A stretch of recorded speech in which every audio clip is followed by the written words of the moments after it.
la futura Babilonia comercial del anticristo. Antes de entrar a estudiar esto, que está bastante profundo y vamos a tener una revelación maravillosa de la Biblia, quiero recordarles que de acuerdo a la Enciclopedia de Profecías Bíblicas, de J. Barton Payne, hay 1234 profecías en el Antiguo Testamento. 1234 profecías en el Antiguo Testamento. 578 en el Nuevo Testamento. O sea, en toda la Biblia hay 1807 profecías.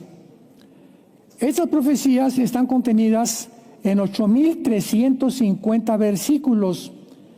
Y en la Biblia hay 31.124 versículos. ¿Qué les quiero decir? Que el 30% de este libro es profético. El 30% de la Biblia es de carácter profético. Imaginémonos no darle importancia a las profecías, como desgraciadamente a través de muchos años no se le ha dado el valor, la coherencia, la interpretación adecuada que las profecías deben de tener.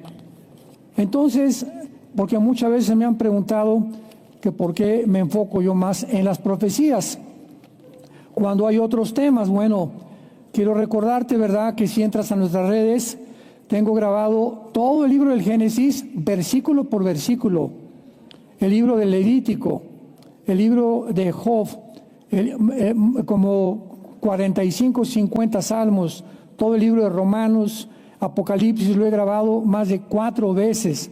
Así que tenemos toda una extensión de enseñanza a través de los años. Pero en los últimos años Dios me ha movido el Espíritu Santo porque nos acercamos a un punto tan importante en la historia humana en la que a Dios le agrada o le corresponde mostrarnos el camino. Dice Jeremías 10:23, el hombre no es señor de su camino, ni del hombre que camina ordenar sus pasos. Así que yo aprendí hace muchos años a no compartir un mensaje sin antes haber ayunado, orado, que sea realmente lo que Dios quiere hablarle a su pueblo. Y Dios ha puesto en mi corazón esto, ¿verdad? Ahora les pido del 6 al 10 de agosto, voy a estar en la ciudad de Guatemala. Posiblemente también esté con el presidente que me quiere conocer de Guatemala. Y vamos a celebrar los 75 años de Radio Cultural, que es la estación más antigua cristiana de todo Latinoamérica. Me invitaron para compartir, vamos a tener una cena con 1,300 pastores. Y cerramos el domingo con 18, 20,000 personas en el estadio. Así que va a ser un evento precioso, maravilloso. En Guatemala está creo que el presidente actualmente es católico, pero le encanta la Biblia, aparentemente nos ha escuchado y pues vamos a tener una puerta muy abierta para continuar llevando este mensaje a las naciones. Muy bien, abran sus Biblias los que la traen, los que no se pueden sentar con un cristiano.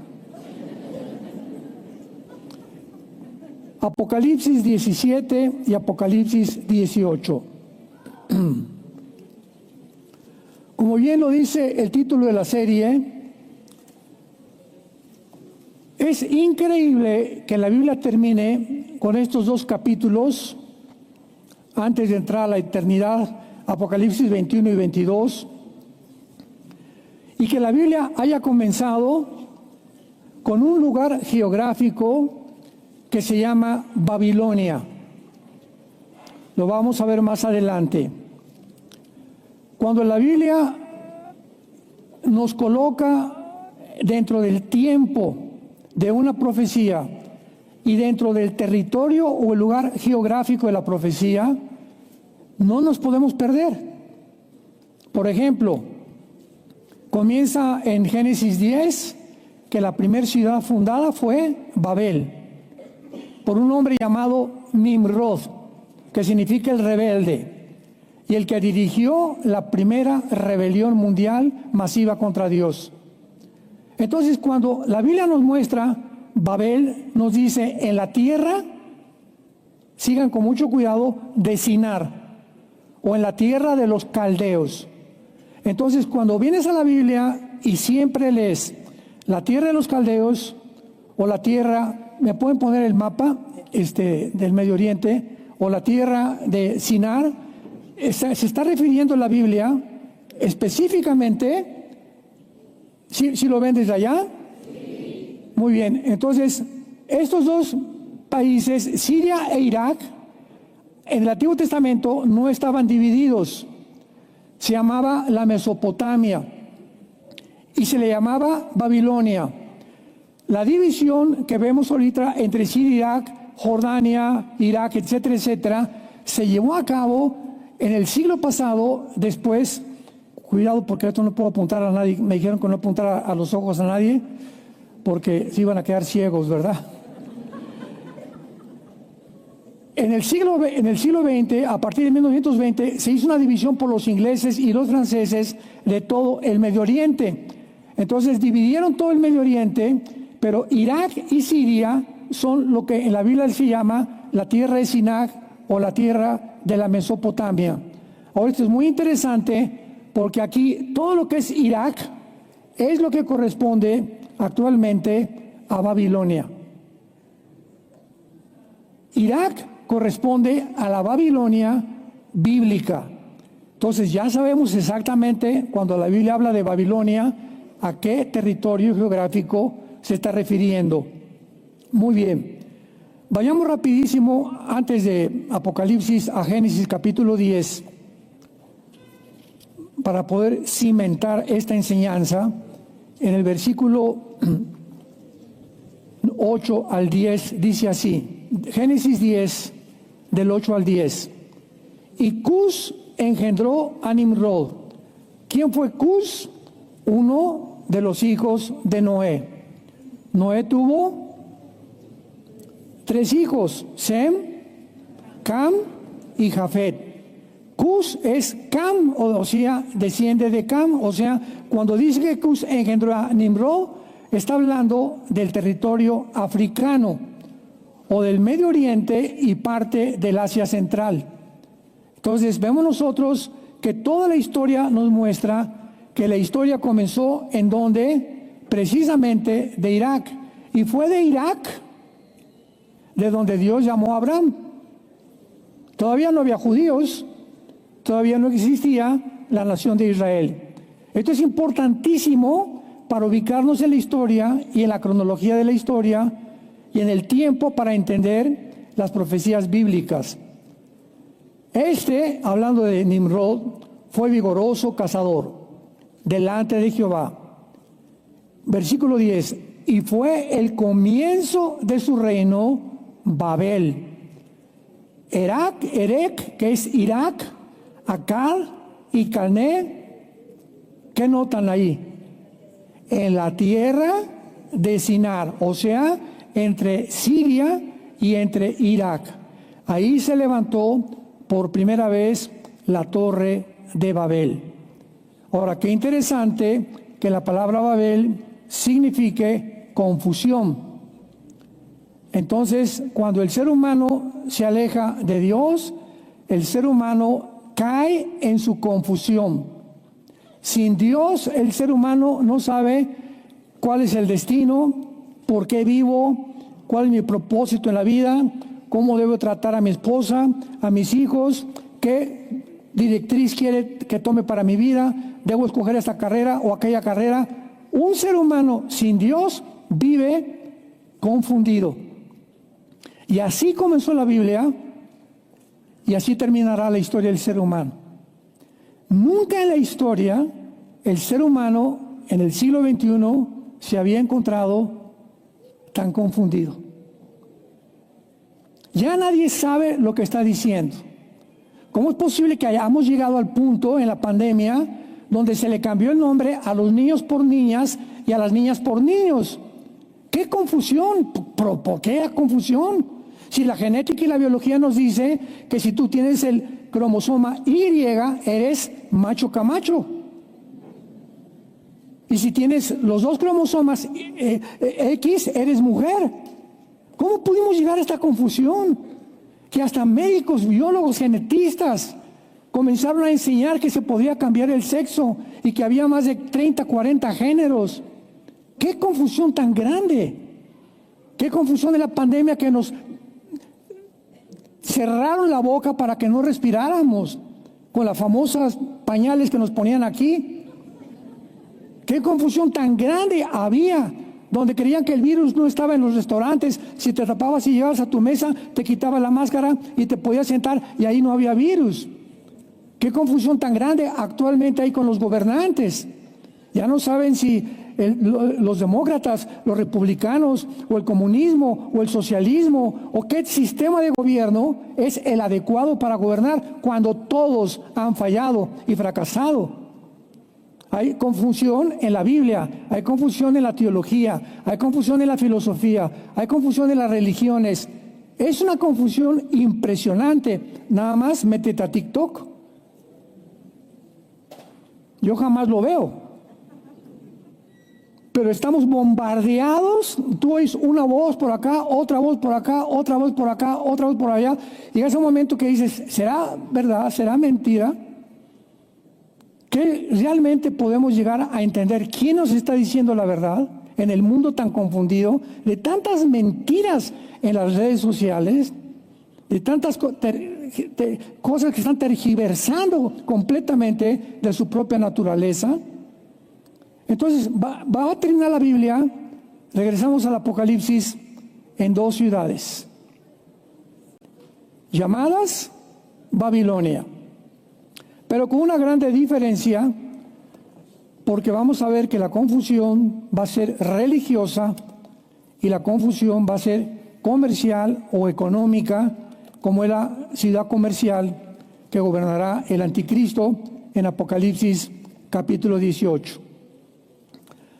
La Biblia profetiza dos ciudades llamadas Babilonia, que tendrán una relevancia importantísima en los últimos días y en las cuales la atención mundial va a ser atraída hacia esa zona geográfica.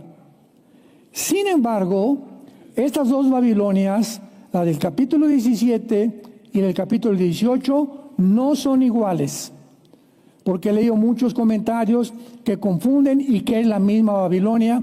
Lo vamos a demostrar que no es así. Una es la religiosa, capítulo 17, y la otra es la Babilonia comercial. O sea, el mundo se dirige al comercio. Dicen que en México el 70% de todos los profesionistas, o el mexicano que tiene un título de abogado, de doctor, de dentista, de oculista, etcétera, etcétera, se dedican al comercio y no a su profesión. Se dedican al comercio y no a su profesión.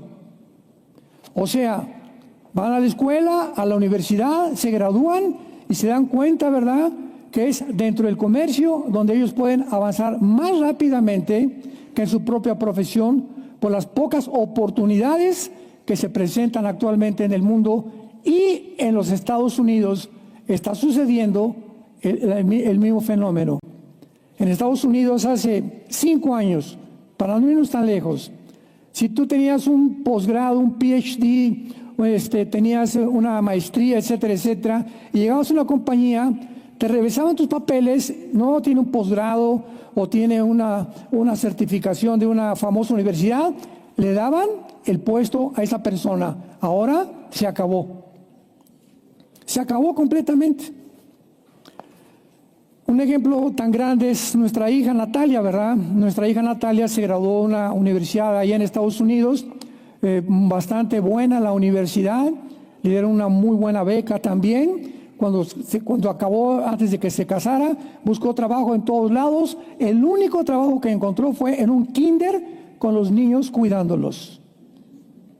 Y le dijeron, te vamos a dar de sueldo $2,000, que son ahorita como 25 o 30 mil pesos. Y en 3 años, según tu comportamiento, te aumentamos $500 más. O sea que ella en 5 años por lo menos no iba a ganar con el título que tenía más de $4,000 mensuales. Qué increíble, ¿verdad? Claro que se regresó a México, se casó aquí y está muy bien.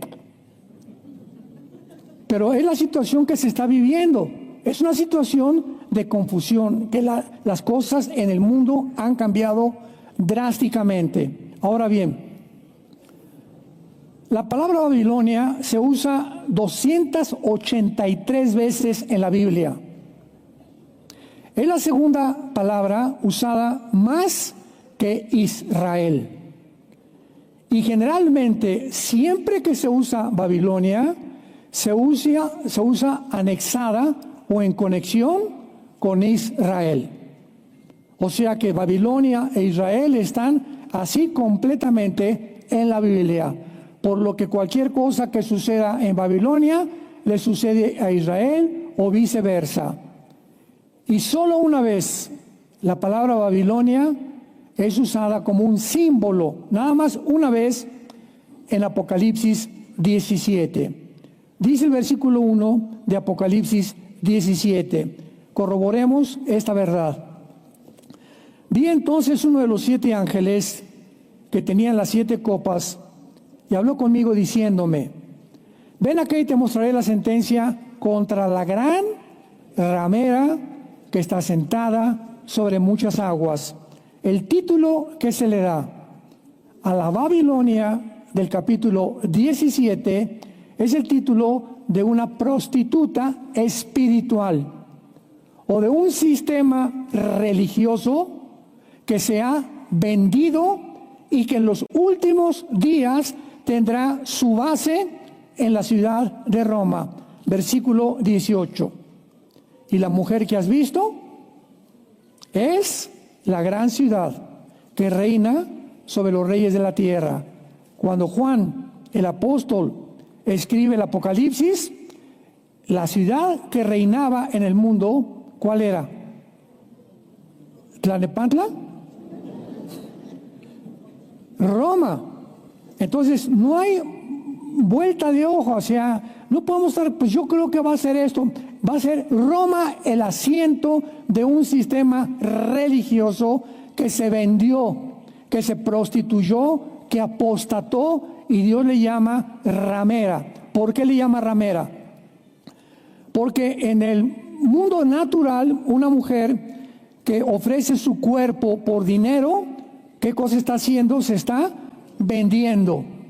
En el área espiritual, cuando una persona ofrece sus servicios y se mezcla con la política para poder tener ganancias, se está vendiendo y prostituyendo el llamado que Dios le hizo. Entonces, por ejemplo, Roma durante casi siglos, ¿verdad? Más de 10 siglos, nadie podía en Europa, ningún príncipe de Holanda, ni el rey de España, ni de Inglaterra, nadie podía hacer negocios, podía casarse con nadie sin el permiso de Roma.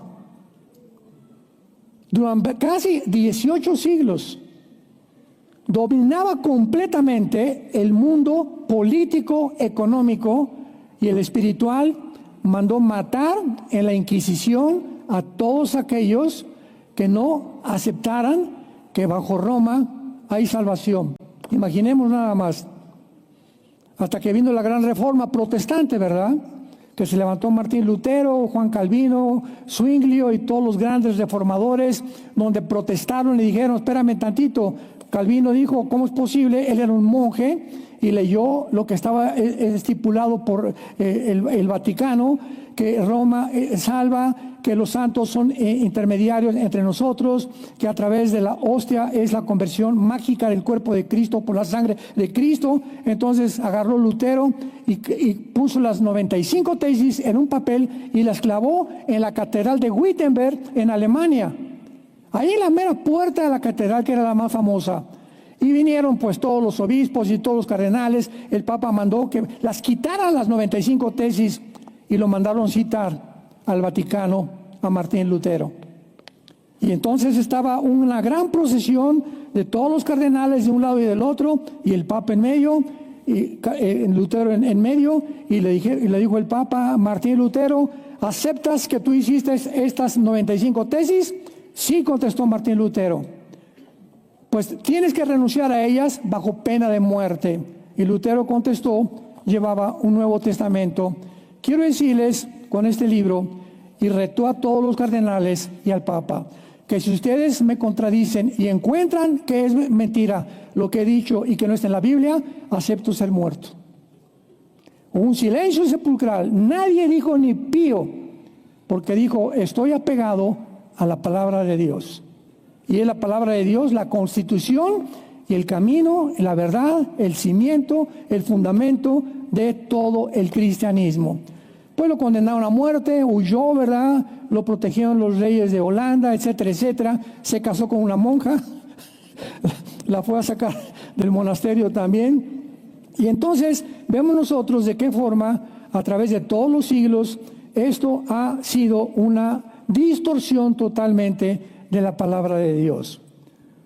Ahora que venía yo aquí a México, salí el viernes de Dallas, y en el aeropuerto de Dallas estaba yo desayunando, y estaba un señor enfrente de mí, y se acercó y me dice: oiga, usted es Armando Alducin. Sí, que está mucho gusto que nos ve en la televisión. Ah, pues qué bueno. ¿Y quién eres tú? Le pregunté, y me dice: soy un misionero. Ah, qué gusto, le dije, qué bendición. Me dice: soy católico. Ah, qué gusto, le dije, qué bueno que amas al Señor.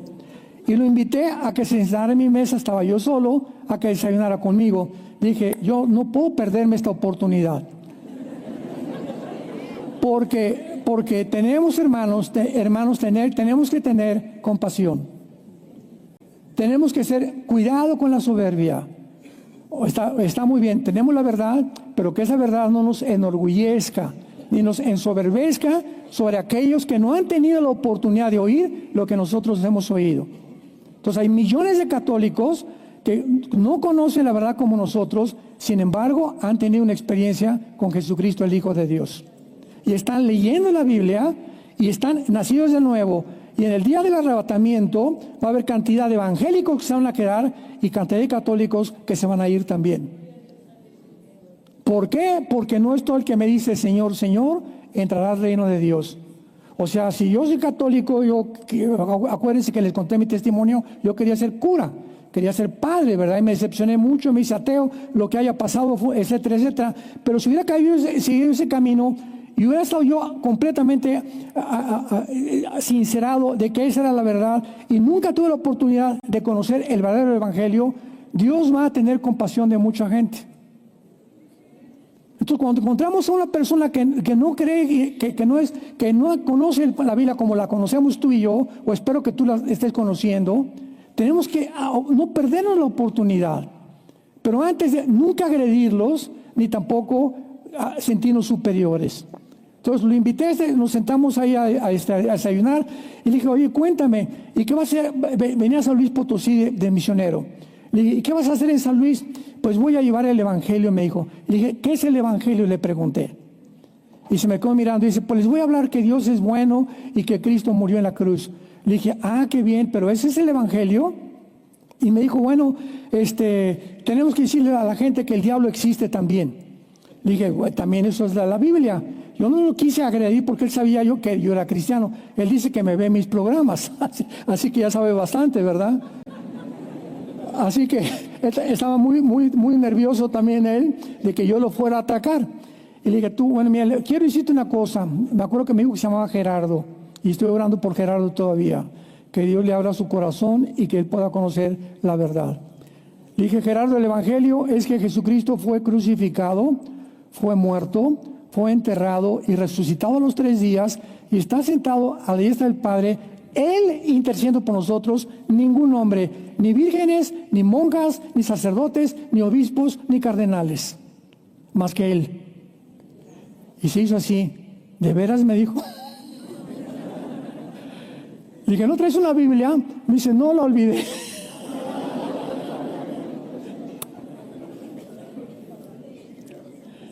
No le podía regalar la mía porque la mía la tengo desde hace muchos años, ¿verdad? la tengo con muchos apuntes, etcétera, etcétera. Así que le dije, mira, llegando a San Luis, lo primero que tienes que hacer es comprarte una Biblia, le dije, para que comiences a testificar y comiences a leerla. Y pues ahí después del desayuno oré por él, gracias a Dios. Pero yo le pedí a Dios en la mañana, bueno, cada mañana que salgo y que lo vamos a hacer todos, siempre le digo a Dios en las mañanas, Padre, permíteme encontrarme a alguien hoy a quien le pueda hablar de ti. Al mesero, a la tortillera, al elevadorista, al bellboy, al chofer del taxi, el que va conmigo junto al avión, el camión, a cualquier persona que tú te encuentres, pídele a Dios y créemelo, como me lo puso Dios en bandeja de plata a Gerardo, así te va a poner Dios a las gentes cuando Dios ve que tenemos pasión por las almas. Tenemos que tener pasión por las almas, por tu abuelita, por tu tío, por tus hermanos, por tus papás, por tus amigos en la escuela. Tenemos que tener pasión por ellos, porque si alguien se muere sin Cristo se condena eternamente, y sobre todo aquellos que lo rechazaron. Entonces, en Babilonia, la ramera, en el capítulo 17, es un sistema que se prostituyó. Y recordemos esto, cuando hablamos de esto, no estamos hablando de la gente. Por favor, abramos los ojos y los oídos. Cuando yo digo, Venezuela es un país precioso y la gente es preciosa, ¿a quién me refiero? A la gente y al país. Cuando habla México es precioso y los paisajes de México y los océanos que tiene y los puertos que tiene México y la comida que tenemos es maravillosa.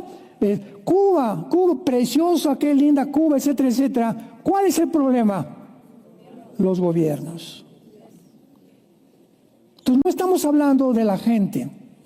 Cuando hablamos el Vaticano, estamos hablando de un sistema corrompido hasta el tuétano, donde hay millones de católicos que son sinceros y son muy buenas personas. No estoy hablando que todos van a ir al cielo, pero no han tenido oportunidad, repito. Entonces no estamos condenando al pueblo, estamos hablando del sistema, ¿sí me entienden? Es los gobiernos, y es un gobierno político. Y todos los gobiernos, no importa el que tú me menciones, todos los gobiernos se corrompen. Tarde o temprano, todos los gobiernos, llámate nacionalsocialismo nazi o socialismo comunismo como el de demócrata, como el de China, o republicano, el que tú me quieras mencionar, tarde o temprano, cuando un hombre se sienta en el trono, el hombre lo descompone el dinero, la mujer y el poder. La lama y la fama. Como decía el ex campeón olímpico de clavados Joaquín Capillo, la dama y la fama descomponen al ser humano. Entonces, este sistema religioso es un símbolo, pero Apocalipsis 18, esta es una ciudad literal, terrenal, visible, que se va a levantar en el mundo, en el área de Irak y de Siria, en la tierra de Sinar, o en la antigua Mesopotamia, o en la tierra de los caldeos. Y, qué interesante, hace un mes, después de que el presidente Trump visitó a Sulaimán, el jeque de Arabia Saudita, que es la nación árabe más poderosa de toda la península arábica, y le ofreció el jeque de Arabia al gobierno de Estados Unidos $6 billones en comercio y en trueques, etcétera, etcétera. Trump, a los 4 o 5 días, el presidente de Estados Unidos dijo lo siguiente, que hasta se pusieron la piel chinita. Dijo esta frase el presidente Trump: vamos a convertir el Medio Oriente en un paraíso. Y me vino a la mente Génesis 10, Zacarías capítulo 5, Jeremías 50 y 51, Apocalipsis capítulo 18. Así, pero me vino a la mente cómo se está acelerando las profecías del mundo. O sea, si ya no hay guerra y si Irán disminuyó su amenaza nuclear, si ahorita en Siria Jolani se aplaca con dándose cuenta que Israel no están jugando y que van a tener que responder cada vez que hay un problema, tiene que haber un respeto absoluto y convencerse todos, que fue lo que le dijo el jeque a Trump y Trump al jeque de Arabia. ¿Por qué no estamos peleando? ¿Por qué estamos en el mundo con bombas atómicas cuando podemos tener el dinero para hacer de Gaza la ciudad que los terroristas de Hamas convirtieron en un barrio completamente depravado, pobre, sin dinero, sin agua, los de Hamas? Y todas las demás naciones pobres como Egipto, como Jordania, cuando son millonarias en petróleo. ¿Qué les pasa entonces? ¿Cómo es posible que todo el petróleo del mundo se encuentre el 65% en el Medio Oriente, en toda esta zona? Y el mundo esté a punto de estallar en guerra en el Medio Oriente. Entonces, de alguna manera, Trump los pudo convencer y hasta ahorita, pues, los planes están para que si Arabia Saudita se une a los acuerdos de Abraham, que ya está Emiratos Árabes, ya está Egipto desde el siglo pasado, ya está Jordania, ya está Marruecos, etcétera, etcétera. Si Arabia Saudita se une a los acuerdos de Abraham, el Medio Oriente comienza una explosión impresionante de comercio y de dinero a nivel mundial, que va a beneficiar al mundo entero, y del cual el anticristo se va a aprovechar, porque el anticristo surge de esa serie de naciones, Irak y Siria, que fue la antigua Babilonia, y el anticristo va a ser musulmán. Eso ya lo vimos en la otra serie con muchos detalles. Muy bien. Ahora veamos nosotros también que en primer lugar estos argumentos, ¿verdad?, son muy fuertes, y veamos punto por punto. Número 1, Babilonia será destruida, para que veamos que es literal, porque hay un sistema de interpretación bíblico que dicen que ya se cumplieron las profecías, que ya nada es literal, que todo pertenece al pasado. Vamos a demostrar lo contrario, porque la Escritura se interpreta con la Escritura. Número 1, Babilonia será destruida como Sodoma y Gomorra y será llena de espíritus demoníacos. Isaías capítulo 13. Isaías capítulo 13. Fue escrito hace 2700 años, el libro de Isaías. 2700 años. Veamos si ya se cumplió. Versículo 1. Profecía sobre Babilonia. En tu Biblia ponle Irak. Cada vez que pongas Babilonia, ponle Irak, para que sepas a qué territorio se refiere. Revelada a Isaías, hijo de Amós. Versículo 9. He aquí el día de Jehová. El día de Jehová es un término que también ya lo hemos visto muchas veces, que se refiere a qué tiempo. Al tiempo en el que Dios juzgará al mundo, conocido como los 7 años de la tribulación o la semana 70 de Daniel. Y va a continuar durante todo el milenio. El día de Jehová se compara, por eso se llama día. Vean ustedes, ¿qué es un día? Bueno, tenemos 12 horas de luz y 12 horas de tinieblas, desde el principio del Génesis capítulo 1. Entonces, un día está dividido. Cuando habla la Biblia, el día de Jehová va a ser la mitad de noche, la tribulación, y la otra mitad de día, el milenio. Por eso abarca desde el rapto hasta el final del milenio, el día de Jehová. Mezcla la bendición con el juicio de Dios. Por eso se le llama el día de Jehová, que no es un día de 24 horas, es un día que se prolonga por muchos años. Ahora, muy bien, veamos que dice aquí: el día de Jehová viene terrible, de indignación, ardor de ira, para convertir la tierra en soledad y raer de ella a los pecadores. Por lo cual las estrellas de los cielos y sus luceros no darán su luz. Esto no ha sucedido. El sol se oscurecerá al nacer y la luna no dará su resplandor. Y castigaré al mundo por su maldad, a los impíos por su iniquidad. Y haré que cese, ¿qué cosa? El pecado que Dios viene a castigar es la arrogancia. ¿Cuál arrogancia? Bueno, en el Foro Económico Mundial, hace un año,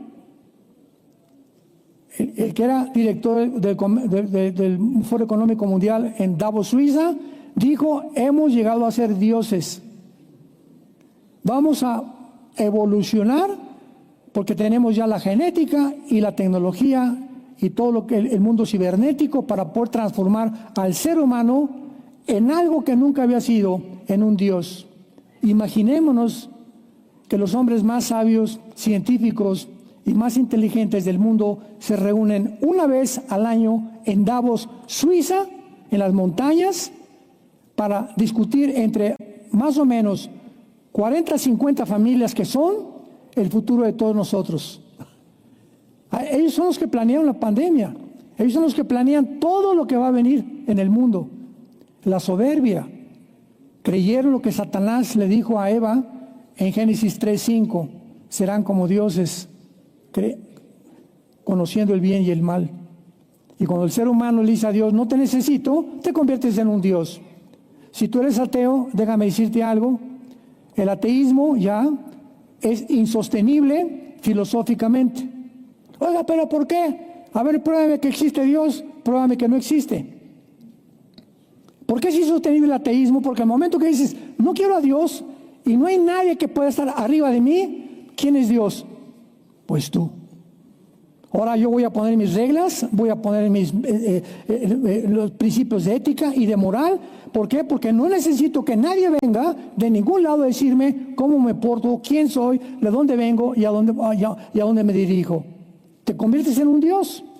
Entonces no puedes tú decir soy ateo, porque al decir soy ateo te estás negando a ti mismo. Ateo, sin teos, Dios. Ateo, sin Dios. Entonces tú no eres sin Dios, tú eres Dios para ti mismo. ¿Ven por qué es insostenible filosóficamente? Y dice el versículo 13 de Isaías 13: porque haré estremecer los cielos, la tierra se moverá de su lugar en la indignación de Jehová de los ejércitos y en el día del ardor de su ira. Versículo 19: y Babilonia, hermosura de reinos, aquí ya Babilonia la vemos coronada, una ciudad hermosa, con grandeza de los caldeos, será como Sodoma y Gomorra. Nunca más será habitada, ni se morará en ella generación en generación, ni levantarán tienda los árabes, ni pastores harán allí majada. Número 2, Babilonia va a ser un centro comercial mundial. Vayamos a Zacarías capítulo 5, y esta profecía es la más fuerte, la que mejor detalles tiene para confirmar que esta ciudad se va a convertir en el centro mundial de la adoración y donde el anticristo la va a usar para poder llevar al mundo completamente a su propia destrucción. Zacarías capítulo 5. En este pasaje de Zacarías capítulo 5 encontramos lo siguiente. Se los voy a rápidamente a leer y lo vamos inmediatamente a traducir en lo que significa en el original hebreo, para que podamos entenderlo. Zacarías ve un rollo que volaba. Versículo 1. Y me dijo: ¿qué ves? Respondí: veo un rollo que vuela de 20 codos de largo y 10 codos de ancho. Cuando hablamos de estas medidas, estamos encontrando claramente que el codo era la medida de aquí, acá, en el Antiguo Testamento. O sea, estamos hablando como de 23 centímetros, más o menos, es lo que un codo. No había el metro, no había la yarda que tenemos actualmente. Por eso en codos se medía todo lo que es el sistema métrico. Y entonces me dijo, esta es la maldición que sale sobre toda la tierra, para que todo aquel que hurta, como está de un lado del rollo, será destruido. Y todo aquel que jura falsamente, como está del otro lado del rollo, será destruido. Aquí Zacarías está viendo los mandamientos de Dios, que vuelan por todo el mundo, y Dios no hace acepción de personas. No hay ningún ladrón, ningún asesino, ninguna persona que viole los mandamientos de Dios sin que esa persona atraiga sobre su vida y sobre su familia maldiciones. Maldiciones.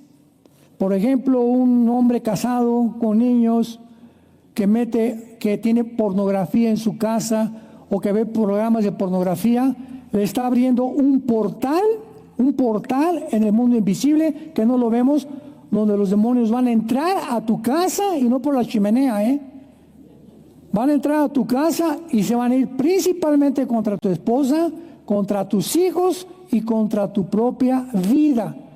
¿Me van a matar? Me preguntarás. No, el ataque demoníaco es a la mente. Van a comenzar a confundirte. Vas a comenzar a decir, la Biblia ya no es verdad si es que te dices cristiano, o ya no creo esto. Vas a tener amistades que ya no son cristianas, que te guste mejor ir a emborracharte que estar en tu casa leyendo la Biblia con tu familia. Vas a tener problemas con tus hijos bastante serios, que te van a hacer reaccionar, y que si tú no reaccionas por ninguna de estas situaciones, te hundes completamente en un pozo y en un abismo, y en la trampa que tú preparaste, ahí vas a caer. Esto es verdad, o sea, no estamos jugando, con Dios no jugamos, santos de Dios. Damas y caballeros que nos acompañan, Dios es un Dios de santidad y nos deja su palabra para que la obedezcamos y para que entendamos sus mandamientos. Vayamos a la profecía de la ciudad comercial, versículos 5 al 11. Veamos con mucho cuidado este pasaje. Y salió aquel ángel que hablaba conmigo y me dijo, alza ahora tus ojos y mira qué es esto que sale. Y dije, ¿qué es? Y él dijo, este es un efa. Apúntalo en tu Biblia. Un efa es la medida de comercio que se usaba en el Antiguo Testamento. El efa, como un litro actualmente, como un gramo, era una medida de peso, era una medida de gramos también, era una medida que se usa muchas veces de líquidos en el Antiguo Testamento. En otras palabras, es un símbolo del comercio. Vio un efa volando, como si dijéramos ahorita, veo un dólar o veo un peso, ¿verdad? Inmediatamente, ¿qué es? El símbolo monetario, ¿verdad?, del sistema que se mueve en ese mundo o en ese país. Veamos con mucho cuidado. Y entonces dijo, esta es la iniquidad. Se le llama al comercio la palabra ayin. A-Y y latina N de Nancy, ayin en el hebreo, que se tradujo iniquidad, que significa el reflejo. Vamos por orden. Zacarías ve un símbolo del comercio volando, que está reflejando el comercio, maldiciones. Está reflejando algo que va a la humanidad a hundirla completamente, como por ejemplo un Wall Street cuando bajan las acciones. Tú sabes que comprar ahorita criptomonedas o todas esas monedas que están sacando, o ir a Wall Street, te voy a invertir en tal compañía $500, como puedes ganar en cualquier momento. Todo lo que tú inviertas así en segundos lo puedes perder. La raíz de todos los males es el amor al dinero, por la cual muchos hombres fueron traspasados de muchos dolores, y muchos acabaron en la perdición. ¿Quiénes están en todas las cárceles del mundo? Personas que creyeron que con unos centavos más, robándolos, cometiendo fraude, engañando, etcétera, etcétera, corrompiéndose, podían mejorar su vida. Tarde o temprano, a los 60, 70, 80 años de edad, los pecados nos alcanzan. A Dios no se le escapa nadie. Y si alguien muere, ¿verdad? Como Hitler, bueno, que no fue el área en la que él destacó que le gustaba el dinero, sino el poder, tarde o temprano, si mueren sin haber sido juzgados, los espera la condenación eterna. Pero no hay nadie que pueda evadir como ha vivido en esta vida delante de Dios. Muy bien, entonces Elefa va volando en el cielo, que está reflejando algo, y levantaron la tapa, este símbolo del comercio estaba en una cajita de plomo. ¿Se acuerdan ustedes para qué se usa el plomo, verdad? El plomo lo usan para que, por ejemplo, los rayos X no pueden penetrar a través del plomo. Es un material que no permite que nada se pueda ver lo que está dentro. Entonces, el sistema del comercio, que estaba reflejando una maldición, se encontraba en una cajita de plomo. Levantaron la tapa de plomo y una mujer estaba sentada en medio de aquel efa. Una mujer sentada sobre el símbolo del comercio dentro de la caja de plomo. Y me dijo, esta es la Rishah, como suena en el hebreo, R-I-S-H-A-H, Rishah, que se tradujo la maldad. Vamos a ver la interpretación, no se me adelanten. Y la echó dentro del efa y echó la masa de plomo en la boca del efa. O sea, está la cajita de plomo, dentro está el sistema del comercio, una mujer sentada arriba y de repente se cierra la cajita de plomo. Dentro está la mujer y dentro está el sistema del comercio que refleja la maldad. Alcé luego mis ojos y miré. He aquí ahora dos mujeres, Isha, la palabra hebrea para mujeres, Isha, I-S-H-A, para hombres, Ish. El varón es Ish, la mujer es Isha, que salían y traían viento en sus alas, y alas como de cigüeña, y alzaron el efa entre la tierra y los cielos. La cigüeña, qué irónico. La usamos para traer bebés, ¿verdad? ¿Qué te trajo la cigüeña? La cigüeña es un símbolo de la maldad y del mal en la Biblia. En Levítico capítulo 11 vas a ver tú que la cigüeña es un ave inmunda. ¿Y por qué la usamos? Para traer bebés. A los míos no los trajo una cigüeña. Discúlpame. Todo esto tiene algo que ver, vamos a verlo. Dije el ángel que hablaba conmigo, ¿a dónde llevan el efa? O sea, ¿a dónde llevan el comercio? Y él me respondió, para que les sea edificada casa en tierra de... ¿Dónde es la tierra de Sinar? Irak, Siria o la tierra de los caldeos. Para que les sea edificada casa en la tierra de Sinar, y cuando esté preparada, la pondrán sobre su base. O sea, esta profecía nos habla que el sistema del comercio mundial que se encuentra actualmente en Wall Street va a ser transportado al Medio Oriente. Cuando Trump dijo, hagamos un paraíso del Medio Oriente, ¿por qué creen que se me pusieron los pelos como chinitos? Porque en ese momento la Biblia nos muestra hace 2700 años que va a haber una gran ciudad comercial que va a estar edificada en el Medio Oriente y que va a ser la ciudad que el anticristo va a gobernar, y el mundo va a venir de todas partes para poder comerciar ahí todas las cosas que vamos a ver más adelante, que van a poder llevarles a los hombres a su propia perdición. Bíblicamente, los Estados Unidos no aparecen en las profecías bíblicas de los últimos días. Israel bíblicamente se va a quedar solo con Europa para depender del petróleo del Medio Oriente, y conforme pase el tiempo, la Confederación del Mediterráneo, que van a ser las 10 últimas naciones que se van a unir. Lo vamos a ver con más calma y con más detalles. De acuerdo a la Biblia, antes de que venga Cristo y antes de que surja el anticristo, se van a unir 10 naciones. 5 del Medio Oriente y 5 de Europa.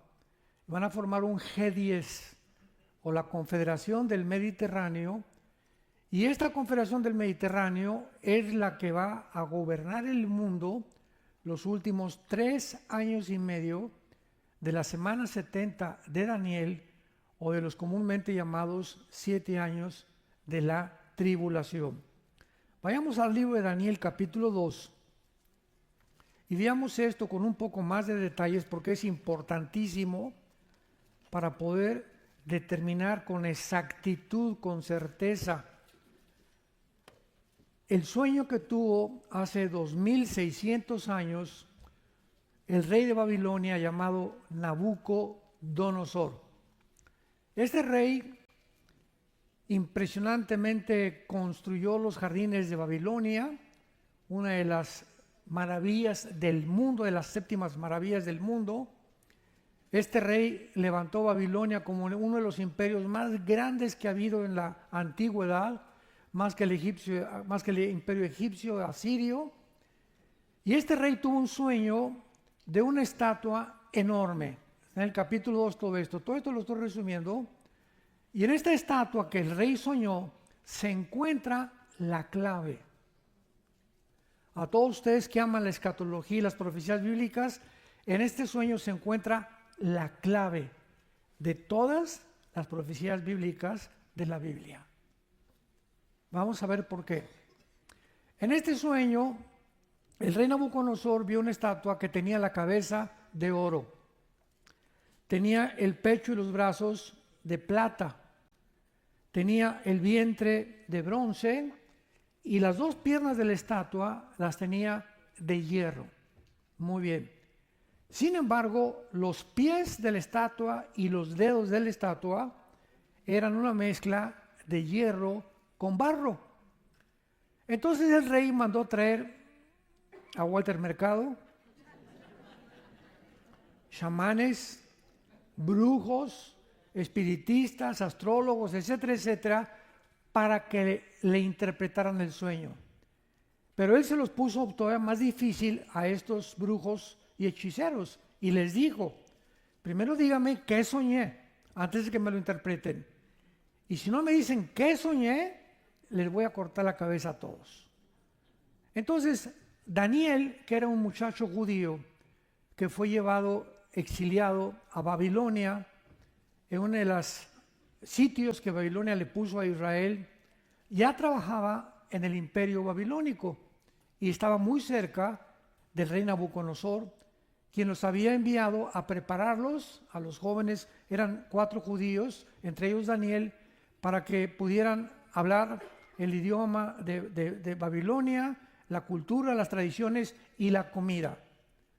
Entonces Daniel oye este mensaje que van a matar a todos los sabios de Babilonia, entre los cuales él se encontraba, y acude con el jefe de Nabucodonosor, un capitán de la guardia, y le dice: dile al rey que por favor nos dé un poco de tiempo porque vamos a orar, mis amigos y yo, y que nos permita orar y nosotros le vamos a interpretar el sueño. Entonces Daniel se pone a orar y dice claramente en el capítulo 2, versículo 19: entonces el secreto fue revelado a Daniel en visión de noche, por lo cual bendijo Daniel al Dios del cielo, y Daniel habló y dijo: sean bendito el nombre de Dios de siglos en siglos, porque suyos son el poder y la sabiduría.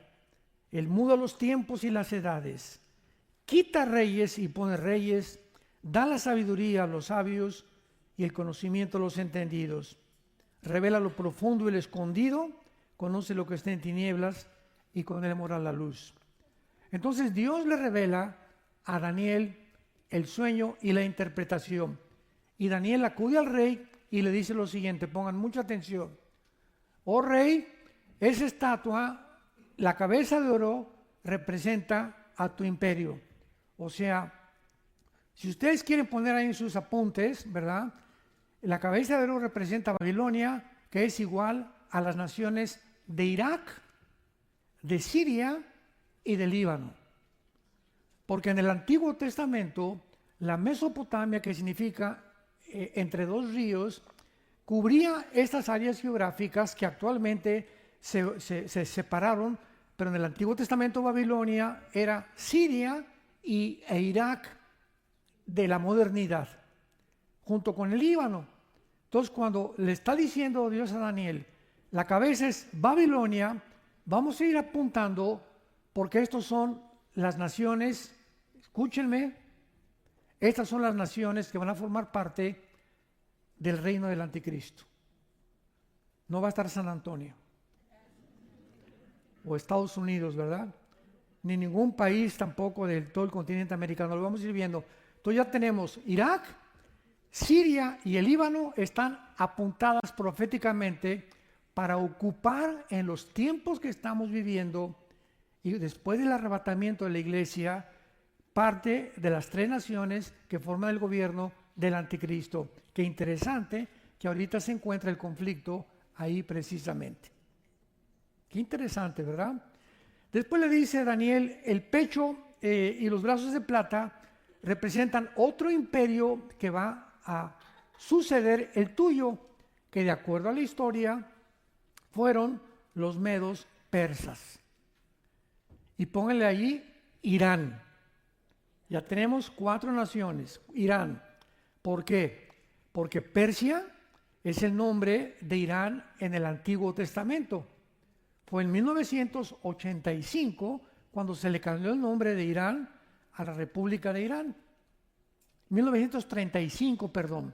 Y en 1979 a la República Islámica, cuando sacaron al Shah y a toda la familia de los Paveda, ¿verdad? Se cambió el nombre a República Islámica y se convirtió Irán en un gobierno religioso 100%, donde el presidente está de adorno nada más. Los que gobiernan son los ayatolas, que por cierto acaba de morir el ayatolá Khomeini, que era uno de los principales líderes religiosos. Continúa Daniel diciéndole, y el vientre es otro imperio que va a suceder a los medos persas. Y de acuerdo a la historia fue el imperio griego de Alejandro el Magno, que aparece como un leopardo en el capítulo 8 de Daniel. En fin, todos estos imperios ya van desgranándose y desarrollándose en todo el libro de Daniel de una forma impresionante hasta culminar con el anticristo. Y este imperio de Alejandro el Magno se le llama al imperio más grande en velocidad que haya nadie en la historia conquistado. A los 20 años, Alejandro, hijo de Filipo de Macedonia, en menos de 10 años conquistó casi todo el norte de África, parte del Medio Oriente y el sur de Europa.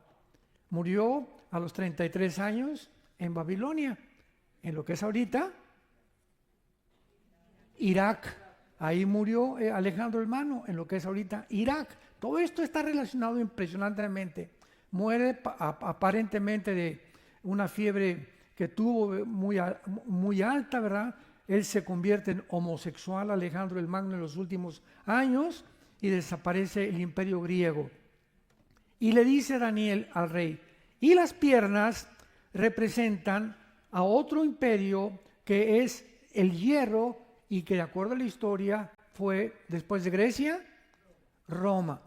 Entonces tenemos Babilonia, Medo Persa, griegos y romanos. Es interesante que las dos piernas representen a Roma, porque Roma fue dividida en dos. Roma occidental, que quedó en Roma, duró 500 años. Y la Roma oriental duró 1500 años, que fue la que más duró, porque se extendió hasta Constantinopla, que es actualmente Estambul o Turquía. Entonces las dos piernas, vean ustedes, están una sobre el oriente y otra sobre el occidente. ¿Me van siguiendo? Oriente y Occidente se dividió Roma. Y es interesante que Turquía es la única nación donde se encuentran dos continentes, el oriental y el occidental. Entonces, ahí en las dos piernas, los pies y los dedos que descienden del oriente y del occidente son una mezcla de hierro con barro. Leamos esta porción en el capítulo 2 de Daniel, que es lo más importante de lo que vamos a compartir. Versículo 43 al 45. Así como viste el hierro, sigue Daniel contando, mezclado con barro, se mezclarán por medio de alianzas humanas, pero no se unirán. Se van a mezclar, pero no se van a unir, como el hierro no se mezcla con el barro. Y en los días de estos reyes, de estas 10 naciones representadas por los dedos de los pies, en esos días el Dios del cielo levantará un reino que no será jamás destruido, ni será el reino dejado a otro pueblo. Desmenuzará y consumirá todos estos reinos, pero él permanecerá para siempre. De la manera que viste que del monte fue cortada una piedra, no con mano, la cual desmenuzó el hierro y el bronce, el barro y la plata y el oro, el gran Dios ha mostrado al rey lo que ha de acontecer en lo porvenir. El sueño es verdadero y fiel su interpretación. En esta imagen de la estatua, Daniel vio una piedra que venía del cielo y pegaba en los pies de la estatua. Y el momento en que pegaba en los pies de la estatua, se derrumbaba toda la estatua. Esta piedra es Jesucristo. Aquí lo dice claramente. Él es la piedra, Él es la roca. Entonces, en los días de estos 10 reyes, de estas 10 naciones, 5 gobiernos que van a formar en el Medio Oriente y 5 en el Occidente, porque el Imperio Romano abarcó Europa, el norte de África y el Medio Oriente. Hace mucho tiempo se estuvo manejando la idea de que el antiguo Imperio Romano iba a resurgir nada más de Europa y que el anticristo iba a ser romano o iba a ser italiano, porque el Imperio Romano, pues el Imperio Romano se nos olvida que también formó parte del norte de África y del Medio Oriente. Entonces descartaron esa sección, ese territorio en las interpretaciones que hace 10, 15 años se dio de este pasaje. Entonces aquí es muy importante que veamos que el momento en que la piedra golpea los pies, toda la estatua desarrolla, indicándonos el Espíritu Santo con esto, que cuando Cristo venga, estarán vigentes Irak, Siria, el Líbano, Macedonia o Grecia, ¿verdad? Y parte del Imperio Romano que va a formar parte del último gobierno del anticristo. Esto es muy importante porque si brincamos al capítulo 8, le estoy dando un bistec a partir.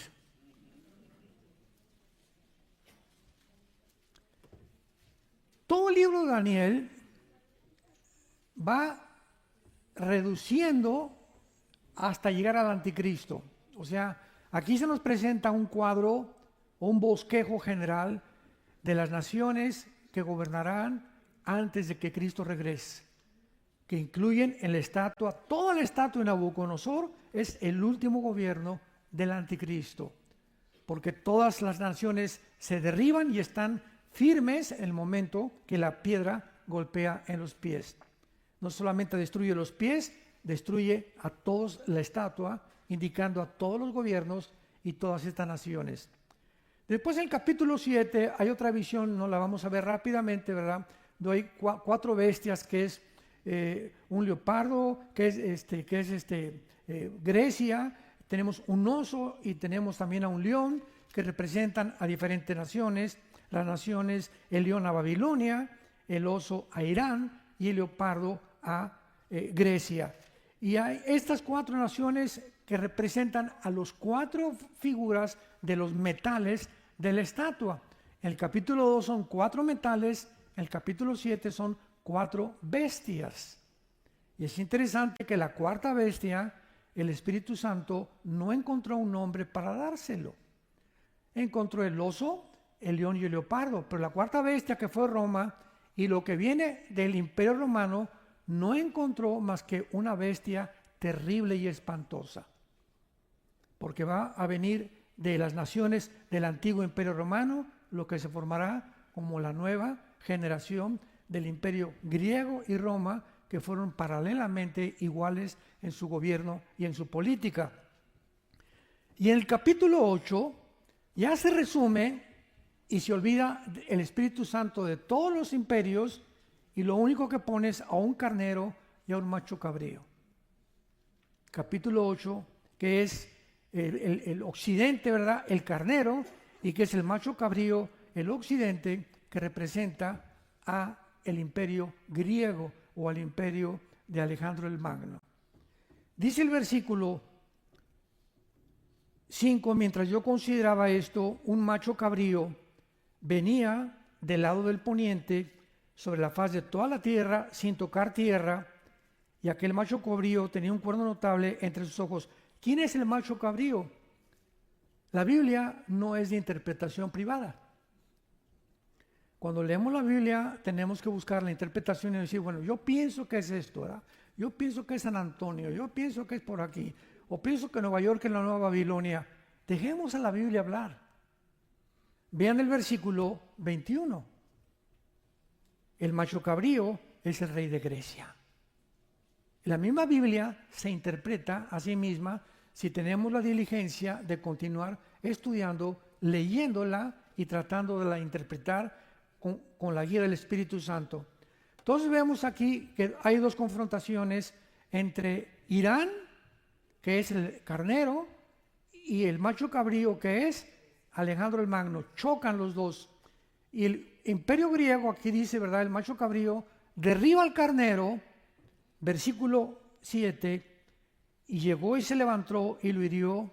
Pongan mucha atención ahora, y lo quebró en sus 2 cuernos. Y el carnero no tenía fuerzas para pararse delante de él. ¿Por qué el carnero representa 2 cuernos? Porque el imperio medo-persa fueron los medos y los persas. Comenzaron dominando los medos y más tarde los persas le entregaron el control, aunque finalmente los persas controlaron este imperio. Por eso representan los 2 cuernos. Los cuernos en la Biblia representan reinos o representan reyes de acuerdo a su contexto. ¿Me van siguiendo?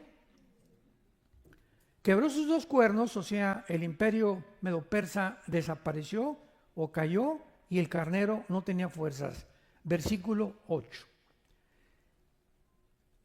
Y el macho cabrío, o sea, Grecia, se engrandeció sobremanera, Alejandro el Magno, pero estando en su mayor fuerza, aquel gran cuerno que era Alejandro el Magno fue quebrado, y en su lugar salieron 4 cuernos notables. Damas y caballeros, santos de Dios, esto fue escrito hace 2600 años, antes de que estos imperios surgieran. Y de acuerdo a la historia, a la muerte de Alejandro el Magno, su imperio se divide en 4. En Egipto, en Siria, en Turquía y en Macedonia. Sus 4 generales de Alejandro el Magno querían reunificar otra vez, se pelearon entre ellos, pero finalmente fueron separados en 4 lugares. Ahora, la Biblia nos dice que de una de estas 4 divisiones que tuvo el imperio griego, saldrá el anticristo.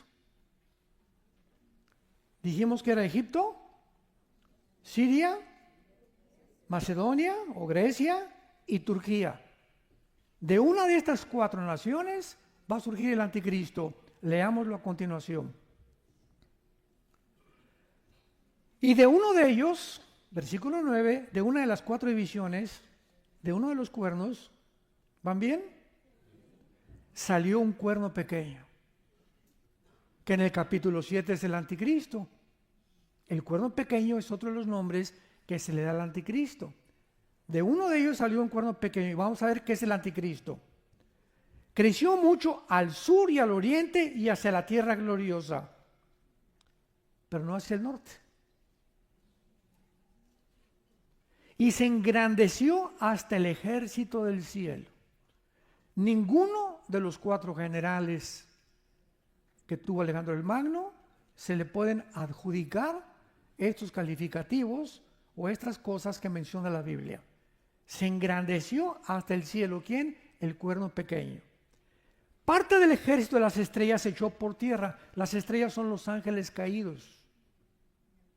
Que en Apocalipsis 12 se menciona que la tercera parte de las estrellas, que son los ángeles caídos, Satanás o Lucifer arrastró con él en su rebelión final. Vamos uniendo precepto sobre precepto, línea sobre línea, versículo con versículo, bajo todos un contexto. Y así es como podemos interpretar verdaderamente la Biblia. Y nos lleva tiempo para hacer esto. Pero es maravillosa cuando llegamos a la final conclusión. Echó por tierra y las pisoteó. Aún se engrandeció contra el príncipe de los ejércitos, que es Jesucristo. Y por él fue quitado el continuo sacrificio, y el lugar de su santuario fue echado por tierra. Aquí, en todos los expositores de los libros de escatología que he leído, hermanos en Cristo, grandes hombres de Dios, algunos hace como 15, 20 años decían que este era Antíoco Epífanes, que fue un griego que se levanta para sitiar a Israel, hace una matazón tremenda, y una familia de judíos llamados los Macabeos se levantan contra Antíoco Epífanes y lo derrotan, y él quitó el sacrificio de los judíos. Entonces, en la Biblia puede haber una profecía con doble significado, un significado presente y otro significado futuro. Pero a Antíoco Epífanes no se le puede atribuir que él se engrandeció hasta el cielo, ni que echó a los ángeles del cielo, ni tampoco que se puso y se brincó en contra de Jesucristo. Eso solamente puede ser atribuido al anticristo, de acuerdo a Mateo 24 y al libro de Apocalipsis. Ahora, ¿de cuál de estas 4 divisiones saldrá el anticristo? La Biblia nos muestra que el anticristo va a surgir y va a ser musulmán. El anticristo va a ser musulmán y va a surgir de la zona geográfica entre Siria e Irak. De Siria. Entre Siria e Irak surge el anticristo. ¿Por qué va a ser musulmán? La Biblia profetiza en Daniel 9, 24 al 27, la famosa 70 semana de Daniel. No vamos a meternos en detalles. Pero el versículo 27 nos muestra que el anticristo va a hacer un pacto por 7 años con la nación de Israel. Ahora, vamos a seguir esto. Imagínense al anticristo, que es un hombre que se enfrenta, vamos a ver, esto es una mesa, supongamos que yo soy el anticristo, y aquí está todo el gobierno de Israel. Me siento con ellos. ¿Qué poder va a tener el anticristo para sentarse con el gobierno de Israel? ¿Y qué circunstancias estará atravesando Israel para que le pida ayuda desesperada a este varón? Lo que nos habla que Israel va a debilitarse muchísimo ahora con los ataques que está teniendo, por lo cual recurrirán, Isaías 28, a hacer un pacto de la muerte con el anticristo. Muy bien, el anticristo se va a sentar con Israel y les va a decir, fíjense, les prometo que ninguna de las naciones árabes ni musulmanas los va a tocar. ¿Quién puede tener un poder para detener al mundo árabe y musulmán que no se acerquen a Israel? Un musulmán. Y de acuerdo a la teología del Islam, que está dividida en los suníes y en los chiitas, están esperando ellos a su Mesías que se llama el Mahdi. El Mahdi. Y creen que a través de una guerra va a surgir este hombre. Y cuando venga el Mahdi, para el Islam, para ellos el Mesías, para nosotros es el Anticristo. Entonces va a tener un poder tan grande el Mahdi, que es el único siendo musulmán, de decirles, ¿verdad? ¿Cómo creen ustedes que el mundo islámico va a respetar a este hombre y el mundo árabe si este hombre no significa para ellos algo, pero superior? Él es el hombre que están esperando, el Mesías. Y le está diciendo ahora, ¿verdad? Vamos a darles pues. Pero en el Islam hay un doble manejo de la verdad. Por ejemplo, cuando Yasser Arafat firmó el contrato de la supuesta paz con Yitzhak Rabin en la Casa Blanca con el presidente Clinton, le dijo Yasser Arafat a Yitzhak Rabin: te prometo que vamos a tener paz. Y cuando llegó al Medio Oriente les dijo: no es cierto, les mentí. Porque dentro del Islam existe en el Corán el doble juego. Miénteles a los enemigos y dinos la verdad a nosotros. Por eso siempre cuando dicen queremos la paz, no es cierto que quieren la paz, quieren exterminar el Estado de Israel. Tenemos que comprender la religión y la forma de pensar para que entendamos el mundo cómo se encuentra. Entonces, este hombre, el Mahdi, se va a sentar con el gobierno de Israel, les va a prometer y a los 3 años y medio va a violar el pacto. Mateo 24, 15 al 21. Y cuando viole el pacto el anticristo o el Mahdi, viene la persecución contra los judíos. Les dice Cristo: huyan a los montes porque viene gran tribulación como nunca la ha habido en el mundo, que son los últimos 3 años de la tribulación. Entonces, esto es muy importante de que podamos entender y vayamos rápidamente a Apocalipsis capítulo 17 para corroborar, porque Daniel profetiza 600 años antes que el apóstol Juan. Pasaron 600 años y aparece el apóstol Juan. Antes de morir, Dios le revela el Apocalipsis. Y en el capítulo 17 del Apocalipsis hay la visión de una mujer que se le llama Babilonia. Otra vez Babilonia. La primera ciudad que aparece en la Biblia en Génesis 10 es Babel, Babilonia.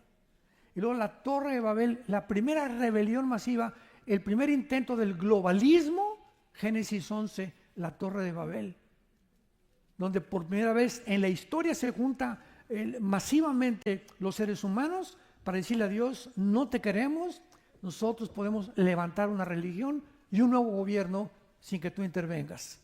La Torre de Babel, que se ha repetido a través de toda la historia y es en lo que hemos acabado en el siglo XXI. El director, no sé cuántos lo conozcan, del Foro Económico Mundial, Klaus Schwab, judío, él, alemán, acaba de decir que somos dioses.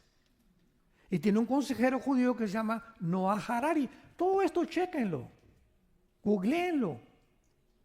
Noah Harari con H. Y dice que Cristo no existe, que ellos van a formar con la tecnología y con la genética una super raza de seres humanos. ¿Cómo está terminando la humanidad? Creyendo que somos dioses, creyendo la mentira del Edén, recorrió toda la historia humana. Seremos dioses, seremos dioses, seremos dioses.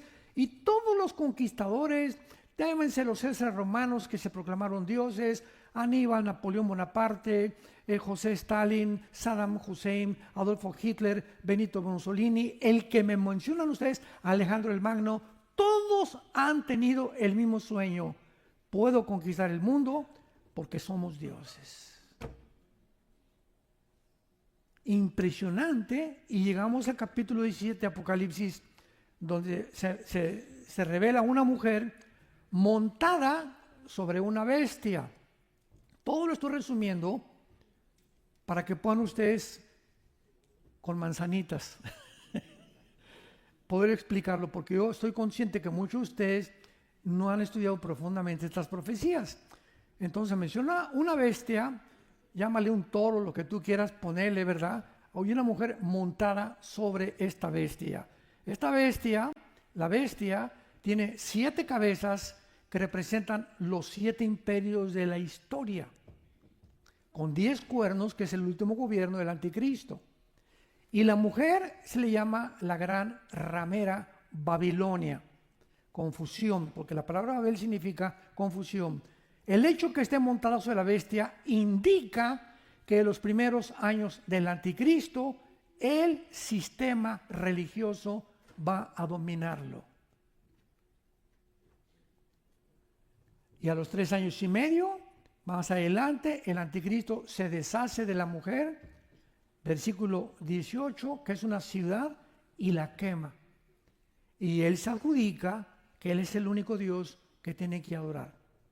Entonces, viene formándose ahorita en el mundo un sistema religioso y un gobierno mundial. Son los 2 objetivos de Satanás, desde la Torre de Babel. Unir a todas las religiones. Esto se llama el ecumenismo. Cuidado cuando ustedes oigan, porque está juntando, sobre todo Roma, está juntando, esto inició con el Papa Juan Pablo II, en la ciudad de Isis. En los 90 el Papa Juan Pablo II juntó a brujos, hechiceros, astrólogos, pastores, desde luego que eran de cabritos, no eran de ovejas, curas de la iglesia romana, de la iglesia ortodoxa rusa, oriental, etcétera, etcétera. A todos los líderes del mundo los juntó en Isis para decirles: juntémonos todos bajo el paraguas del Vaticano y oremos todos por la paz, porque todos creemos en el mismo Dios, que es una mentira. La ideología de los hindúes tienen miles de dioses. El Corán solamente es Alá, y tenemos las otras religiones, ¿verdad?, que no pueden ni siquiera decir que podemos compartir el mismo Dios, porque todos chocan continuamente. Yo tuve un debate hace muchos años con un hombre que se llamaba Nino Canún, en México. Fueron como 5 capítulos que grabé en la televisión, en Televicentro, con él, y estaba junto a mí un brujo, estaba un rabino, estaba uno de la iglesia ortodoxa, estaba uno de la iglesia mormona. Eran como 4 o 5 líderes religiosos y yo con la Biblia. Y estábamos debatiendo los fantasmas. Que si, vean, ha de estar todavía ahí en el ¿cómo se llama?, en el archivo de Televicentro, los fantasmas, y Nino Canún era el entrevistador. Y en el segundo episodio grabamos 5 capítulos. Vio Nino Canún que siempre lleva la Biblia, y yo decía, la Biblia dice, ellos no tienen ningún libro. Yo decía, la Biblia dice, y me dice Canún en el segundo capítulo, en aquel tiempo no tenía yo doctorados, me dice: oiga, pastor, usted ya no puede traer la Biblia para el 3er capítulo. Le digo: ¿por qué? Y me pasó un video donde el brujo que estaba conmigo, cada vez que la abría, se le ponían los ojos blancos. Y ahí estaba, véanlo ustedes, yo no estoy mintiendo. Y comenzaba a sudar, así a sudar. Para no hacer el cuento tan largo, acabaron los 6 capítulos. Y entonces, resumí, les dije: todos ustedes, ¿verdad?, están hablando de sus líderes y de su metodología para poder encontrar a Dios, pero ¿de dónde sacaron ustedes esta sarta de inventos y esta sarta de cosas que son fantasiosas y que no tienen ningún apego a la verdad? Le dije: el libro del Mormón, o el libro del Islam, ve el Corán, o vea el Mahajarivana Sutta de Buda, o el Tripitaka, o de los Vedas, etcétera, etcétera. No hay un líder, les dije a todos, no hay un líder como Jesucristo. Les dije a cualquiera, díganme ustedes, atrévanse ahorita a decirme quién es su líder. Y los reto que me digan que hay un libro que supera la Biblia en conocimientos científicos, genéticos, antropológicos, paleontológicos, de medicina, de geografía, de historia, de lo que tú me menciones. Atrévanse y díganme y compárenme. Busca en las bibliotecas del mundo entero un libro semejante a la Biblia, se quedaron callados. Dice, Jesucristo es el camino, la verdad y la vida. Así terminé.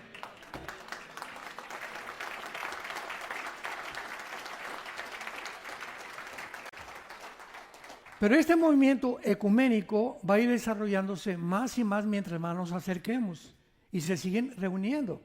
Y ahorita, bueno, algún día cuando estábamos compartiendo en el Hotel Marisol Sheraton en México, en los 90 prediqué sobre el aborto y me llegó una carta del arzobispo de Washington diciéndome: oiga, señor Duchin, estamos de acuerdo nosotros, la Iglesia Romana, estamos compartiendo lo mismo, estamos en contra del aborto, quisiéramos que trabajáramos juntos. Me mandó una carta el arzobispo de Washington y yo le contesté, consulté, estuvimos orando, mi esposa con otros pastores, y le contesté: le agradezco mucho, es verdad, estamos en contra, pero no podemos trabajar juntos, porque la Biblia dice, ¿podrán caminar dos juntos si no estuvieran de acuerdo? Amós capítulo 2. Le dije, desgraciadamente la forma como ustedes dicen que ir al cielo es a través de la iglesia. La Biblia dice que es a través de Cristo. Entonces la iglesia no puede salvar a nadie. Roma no salva a nadie. Ustedes dicen que María es la madre de Dios. Si es madre de Dios, es diosa. Y fue madre de Jesucristo, hombre, pero no de Dios. Por el amor de Dios, le dije. Total que era un movimiento que no caímos en la trampa, pero así lanzan por todos lados: no, estamos todos juntos, todas las religiones llevan a Dios. ¿De veras? ¿Todas las religiones llevan a Dios?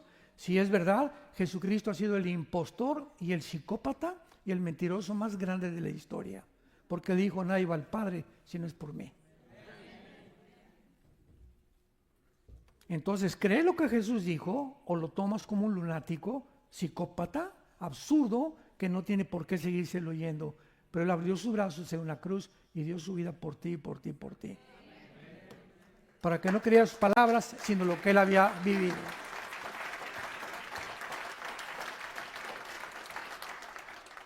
Ahora que vemos rápidamente estas naciones, es importante comprender eso. ¿Por qué hay barro con hierro en la mezcla de estas naciones? Bueno, porque 5 son del Medio Oriente y 5 son del Occidente o de Europa. Entonces sabemos algo. Desde la presidencia del presidente Bush a principios del siglo XXI, con las Torres Gemelas, el gobierno norteamericano trató de llevar la democracia al oriente, cosa que es imposible. Volver democracia en Irak, se equivocaron por no conocer la religión y las costumbres de los orientales. Por ningún motivo son puras dictaduras, puros reyes. Y como en Irán, como en el Líbano, el gobierno está pintado, es el grupo Hezbollah lo que está ahorita gobernando Líbano, el grupo de las guerras revolucionarias, los ayatolás están gobernando Irán. El pueblo iraní es precioso, la gente de Irán es preciosa, son los gobiernos. El pueblo de Venezuela es precioso, el pueblo de los cubanos son lindos, en México también. El problema son nuestros gobiernos por los que tenemos que orar. Entonces, si no entendemos esto, no entendemos qué es lo que está pasando en el mundo. Entonces, si van a juntarse el barro con el hierro, es porque el barro representa al Medio Oriente, la cultura, las tradiciones. Israel es la única nación democrática en el Medio Oriente, la única. Y la Corte Internacional lo acaban de acusar de genocida a Netanyahu. Es increíble. No acusaron ni a Maduro, no acusaron ni a Castro, no acusaron a los de Hamas, ni a los de Hezbollah, pero es él el genocida. Ahora, ¿por qué hay este odio? Decimos en México, odio jarocho, en contra de los judíos. ¿Por qué no en contra del Islam? ¿Por qué no en contra de otra religión o de los budistas o los hindúes? ¿Por qué?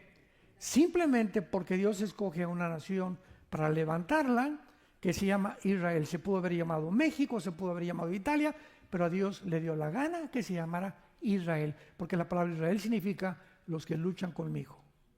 Es lo que significa Israel, el que lucha con Dios. Y este grupo de personas les dio Dios sus decretos, sus valores, sus códigos de moral, de conducta. I'm just me, and you're just you. But somehow, that's everything we need.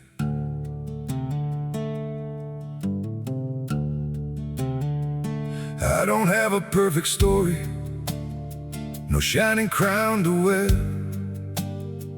just a heart that keeps on choosing you in every prayer. You're not made of fairy tales, you're not some distant dream, just the one who feels like home in ways I can't explain. I'm just me and you're just you, nothing more, but it feels true. No disguise, no in between, just the way it's meant to be. We don't need to be someone, we don't have to chase the sun. In this world so wild and free, you belong with me.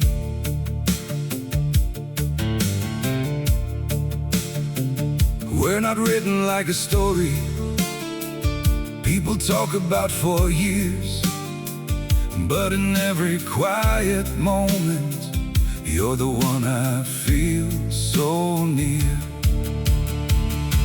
I'm just me and you're just you, nothing more, but it feels true. No disguise, no in between, just the way it's meant to be. We don't need to be someone, we don't have to chase the sun. In this world so wild and free, you belong with me. Maybe we're not perfect, maybe we don't shine, but if you stay beside me, then everything is right. I'm just me and you're just you, still somehow we make it through. Every road and every sea leads you back to me. We don't need the stars above, we already have enough. Simple hearts, one destiny. You're the one for me.